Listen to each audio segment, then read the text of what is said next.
Hello दोस्तों, तो हाजिर हम आर्य सवाल बुक के अगले क्वेश्चन पर। तो हम आपको आज 81 से लेकर 90 तक क्वेश्चन आपको आज हम करवाएंगे। तो चलते हैं हम पहले सवाल पर। यहाँ पे 110 तथा 120 के बीच कितनी अभाज्य संख्याएं हैं। अभाज्य संख्याएं मैंने आपको पूरी वीडियो में संख्या के ऊपर डाली हुई है बाकायदे एक। तो आप सबसे पहले जाकर उस वीडियो को देख सकते हो जो आप डिटेल से सीखना चाहते हो।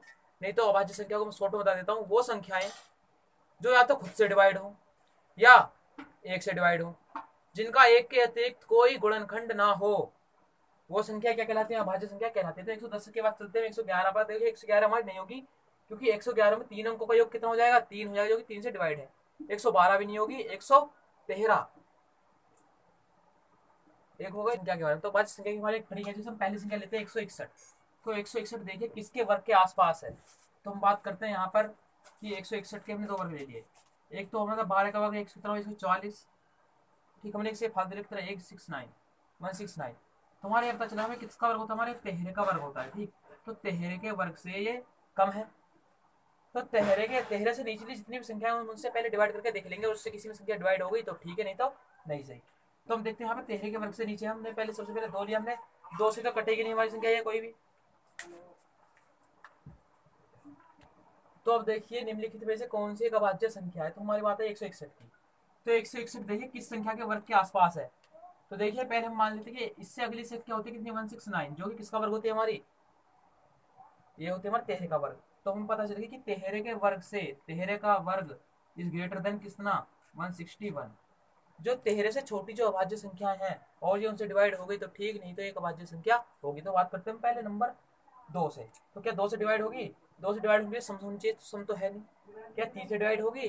तीन से भी नहीं होगी, क्योंकि इनका योग कितना है? 8 है। क्या चार से डिवाइड होगी? चार से भी नहीं होगी। पांच से भी नहीं होगी। फिर किससे होगी? फिर हमारी फिर ये सात से कर लेते हैं। हम सात से देख लेते हैं। हम सात दूनी 14, सात 21। तो सात से हमारी डिवाइड होगी, ये तो नहीं होगी हमारी। अब बात करते हैं एक 221 की। तो देखिए 221 हमारे सामने संख्या है। तो ठीक है 221 देखिए हमारा 221 जो संख्या है उसमें हमारा वर्ग आता है किस संख्या का? मतलब कि किस संख्या के वर्ग से नीचे है, इसके आसपास किस संख्या का बनाया है, सबसे पहले हमें ये जांचना है। ठीक, तो मैं 221 है हमारे पास में संख्या। आप देखिए किसके वर्ग से किसके वर्ग के आसपास। तो अगली संख्या कौन सी? हमारी 225 संख्या होती है, जो कि 15 का वर्ग होता है हमारा। ठीक, तो 15 के वर्ग से हम पहले याद करते हैं। तो 15 के वर्ग से पहले देख लेते हैं सात तक। तो हम देख लें क्या सात से हो जाएगी डिवाइड? ये सात से भी नहीं होगी। फिर 11 से, 11 एकम 11, 11 दूनी 22, 11 से भी नहीं होगी। फिर 12 से, फिर 13 से बात करके देखते हैं हम। 13 से, 13 एकम 13। तो यहाँ पे देखिए हमारे कितने बचे? यहाँ पर यहाँ बचे हमारे 9। अरे 13 सत्ते 91, तो ये संख्या 13 से डिवाइड होगी, ये भी हमारी नहीं होगी। अब बात करते हैं अगली संख्या की, जैसे 373 की। अरे 373 से अगली संख्या हमारी कौन सी होती है? अगली वर्ग वाली संख्या हमारी 400 होती है। 400 किसका वर्ग होता है? 20 का। और ये 20 से कम किसी संख्या से डिवाइड हो गया तो ठीक, नहीं तो नहीं सही है। देखते हैं जल्दी से। दो से नहीं होगी, चार पांच से नहीं होगी, तीन से, तीन तीन छह, छह तीन छह, छह 13 नहीं होगी हमारी तीन से भी। अब बात करते हैं सात से। सात से 21, सात चौक 28, सात पंजे 35 नहीं होगी सात से भी। अब बात करते हैं तेरह की। तेरह कम तेरह, तेरह दूनी 26, 26। अब बात करते हैं तेरह से डिवाइड करने की। देखिए तेरह दूनी 26 हो गया हमारे यहाँ पर। जब हम 26 माइनस कर देंगे तो एक, यहाँ पे एक तेरह है। तो देखिए 113 की हमारी डिवाइड होगी। 113 हमारी डिवाइड किस संख्या से होगी? फिर ये तेरह के पहाड़े में तो नहीं आती। फिर देखते हैं हम किससे बात करके देखते हैं। 14 से नहीं होगी, 15 से नहीं होगी, 16 से नहीं होगी, 17 से बात करके देखते हैं हम। 17 से, अब देखिए हम 17 से भाग देते हैं। 17 दूनी 34, कितने से हमारे यहाँ पे? तीन तीन, तो 17 से डिवाइड नहीं हो रही। तो ये हमारी कैसी है? अभाज्य संख्या है। अब बात करते हैं 437 की। तो 437 की जो मैं बात करूँ तो देखिए यहाँ पे 437 हमारी किस संख्या के लगभग है? इससे एक तो पहली संख्या होती है ठीक हमारी 400। ठीक है, मगर इससे हमारी ठीक है अगली संख्या होती है कितनी? इससे पहले वाली संख्या हमारी कितनी? चार चार एक, 441। ठीक, एक हमारी कौन सी? 4 8 7। तो देखिए हमारे 22 का वर्ग होता है। 22 से पहले वाली संख्या से डिवाइड होगी तो ठीक, नहीं तो नहीं सही। तो देखिए अब आप इसे पता कर सकते हैं। तो हमारी ये भी भाज्य संख्या हमारी नहीं निकलेगी शायद। तो फिर हमारी यही क्या होगी? भाज्य संख्या होगी। चलते हैं अगले सवाल पर।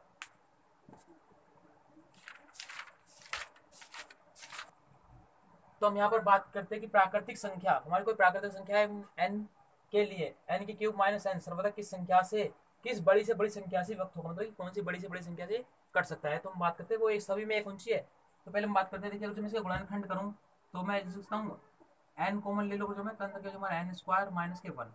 अरे वन का स्क्वायर हो गया, फिर लिखता हूँ क्या? N into n plus one into n minus k one बराबर जीरो। ठीक, तो हमारे जो पहला क्या है? हमारा पहला है एन बराबर क्या है हमारा?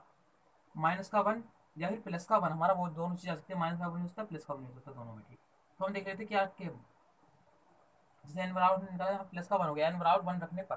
तो एन बराबर हमने जो वन रखा इसमें, तो आप यहाँ पर देखिए वन की cube minus one, minus one, ठीक है, एन की जगह पे मैंने वन रखी थी यहाँ पर।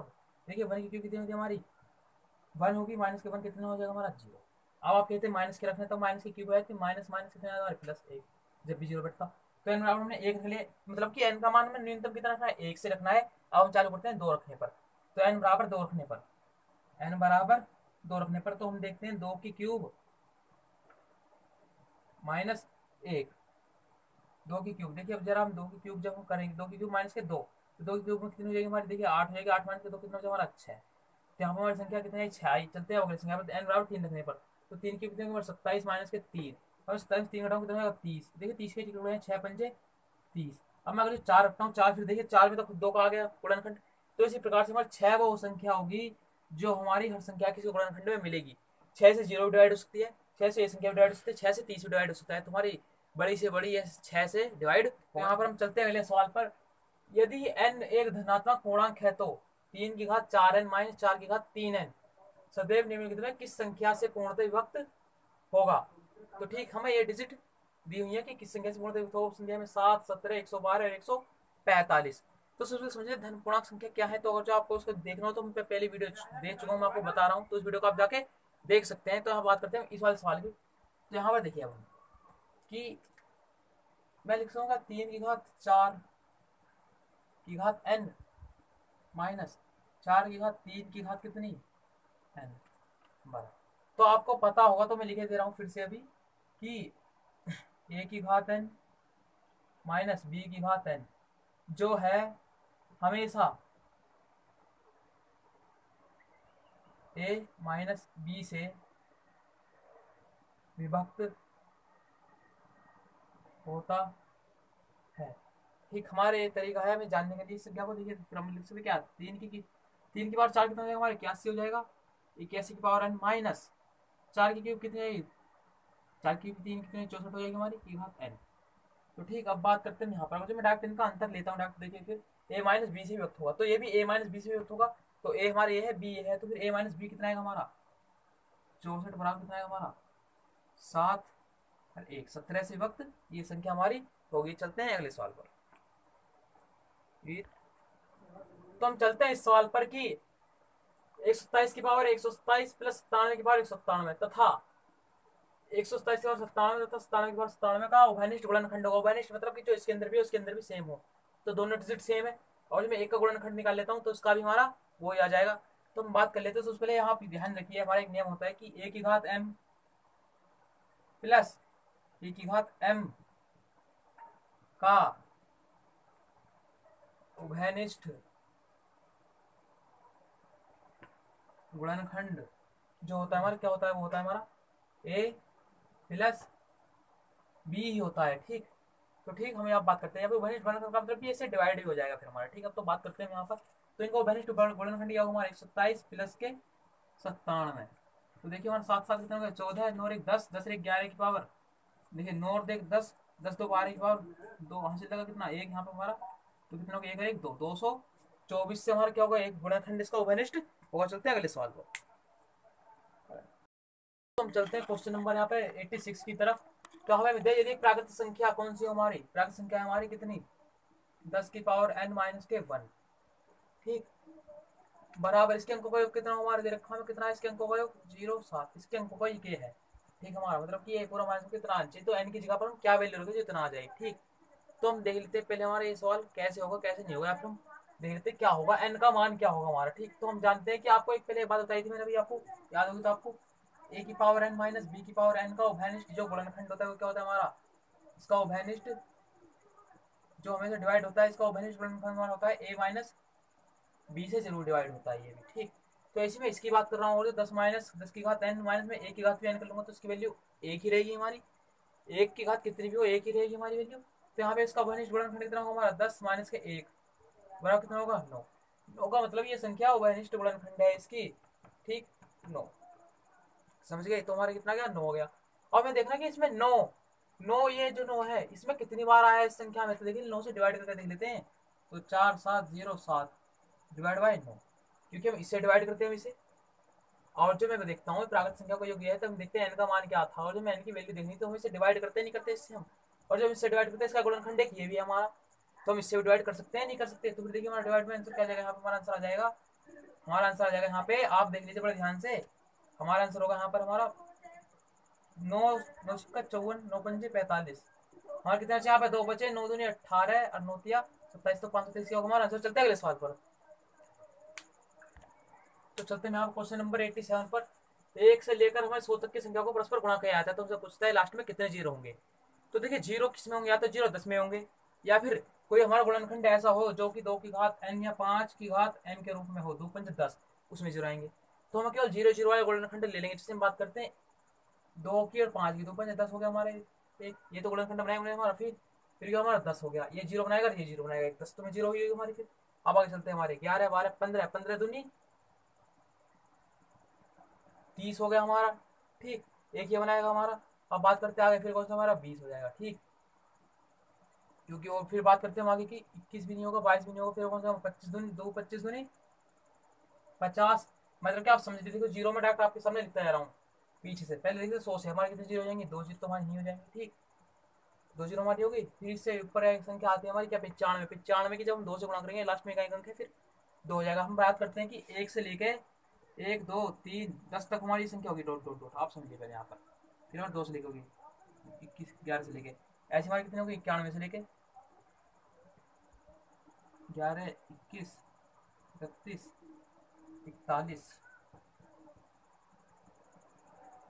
ठीक, और जो हमारी कितनी 51, फिर कितनी होगी हमारी 61, फिर 71, फिर कैसे, फिर 91। तो देखिए यहाँ पर हमारी इस संख्या में देखिए हमारी कितनी संख्या है, 2 जीरो तो यहाँ पे होगी हमारी, ऊपर लिखो एक होगी। ठीक, 2 जीरो हो जाएंगे गुणा करने पर। मगर जब इसमें 95 की 2 से गुणा करेंगे लास्ट में 5 भी तो आ रहा है, 5 और 2 गुणा करने पर एक जीरो और बढ़ जाएगी। ऐसी इस लाइन में बात करते हैं हम, तो इस लाइन में तो 80 में जीरो होगी, एक 5 से गुणा करेंगे तो फिर कितनी जीरो होंगी, फिर हमारी फिर 2 जीरो बढ़ जाएंगी। इस लाइन में कितनी जीरो होंगी हमारे हिसाब से, 2 जीरो होंगी। इसमें भी हमारे हिसाब से 70 की एक से 5 की गुणा लास्ट में 75 से करेंगे, तो फिर 75 150, उसमें हमारी गुणा बढ़ जाएगी। चलते हैं यहाँ पे देख लेते हैं 61 में कितनी जीरो हमारी, 2 जीरो, इसमें कितनी जीरो हमारी 2 जीरो, इसमें कितनी जीरो हमारी 2 जीरो, इसमें भी 2 जीरो होंगी, इसमें भी 2 जीरो होंगी, इसमें भी हमारी 2 जीरो, इसमें होगी, इसमें देखिए इसमें भी हमारी कितनी जीरो होंगी 2। तो देखिए 2 1 2 2 4 2 6 2 4 2 10 2 4 2 14 2 16 2 18 18 3 21, तो टोटल कितनी जीरो होंगी हमारी 21। ये हो गया हमारा आंसर। गुणनफल करके जो आंसर संख्या आएगी उसके अंत में 21 जीरो होंगी। तो चलते हैं हम अपने अगले क्वेश्चन पे। यहाँ पे देखिए भाग की क्रिया में बचा भागफल, इतने तो भाज्य पूछा हमसे, तो भाज्य का मैंने अपना फॉर्मूला बताया था, मैंने आपको पता है, आपको मैंने क्या बताया था, भाज्य बराबर भाजक गुणा भागफल प्लस शेषफल। तो देखिए भाजक कितना है हमारा, भाजक है हमारा 100 गुणा 403 प्लस कितना 58। जब हम इसे गुणा करेंगे तो देखिए आप कितना हो जाएगा, हमारे यहाँ पे हो जाएगा हमारा आंसर कि 40 3 20 प्लस 58। तो देखिए हमारा क्या आंसर आ जाएगा, 40 3 5 8 हो गया हमारा आंसर, हो गया भाज्य हमारा। तो बात करते हैं यहाँ पे 48 को किस संख्या से गुणा करने पर, मान हमने x से गुणा करी इसमें 48 में हमने, तो कितना हो गया 173 और 200, 173 गुणा 240 के बराबर हो गया। तो देखिए 24 से कम 24, 24 दूनी 48 और 2 पंजे 10, पूरा कट गया। तो देखिए एक्स बराबर कितने से हमारे 5 थे, 15 का 5 5 से एक 5 7 35 35 36 का 6 कहाँ से लगे 3 5 5 5 3 8, तो कौन सी संख्या हो गई 865 होगी। चलते हैं अगले सवाल पर। तो चलते हैं हम अपने लास्ट के क्वेश्चन पर। तो फिर देखिए 3428 में से कौन सी संख्या घटाने पर 13 से विभाजित होगी। तो जो हमारा शेषफल बचेगा, यदि हम शेषफल को ही खत्म कर दें तो संख्या पूरी की पूरी डिवाइड नहीं हो जाएगी किसी भी संख्या से। यदि हम शेषफल को शून्य कर दे तो इसका मतलब वो संख्या पूरी जा रही है। तो देखिए हम शेषफल को इसमें से इसके घटा देंगे, तो 13 से हम जब भाग देंगे इसे 3 4 2 8 को, 13 दूनी 26, 2 बचे। तो देखिए यहाँ पे देखिए 4 में से 6 गया, 2 बचा, 3 में से 2 गया, 1 बचा, कितना हो गया हमारे 122 होगा। तो ये जगह पढ़ा पढ़ते हैं हम, 13 कम 13 13 26 33 39 13 चौका 52 13 पंजे 65 13 78 13 सत्तर 91 13 104 13 निम्मा 117। देखिए कितने बचे यहाँ पे, कितने बचे हमारे 5 बचे यहाँ पे हमारे। अब ताल लेते 8 13 चौका 52। तो देखिए हमारा कितना फालतू बचा, हमारा 6 फालतू बचा। और ये 6 इसमें होता ही नहीं, तो संख्या पूर्णतः कटती नहीं कटती। मैं आपको 6 घटा के दिखा देता हूँ कि कटेगी नहीं कटेगी। 2 8 में 6 घटा दूंगा, कितना हो जाएगा हमारी संख्या आ जाएगी 3 4 2 2। तो देखिए मैंने लिख दिया 3 4 2 2, अब मैंने 13 से काटने लग गया, 13 दूनी 26, तेरह में 117, 5, तेरह चौका 52। तो ये हो गए हमारे सवाल। चल अब बाकी सवाल कल की वीडियो मिल जाएंगे आपको।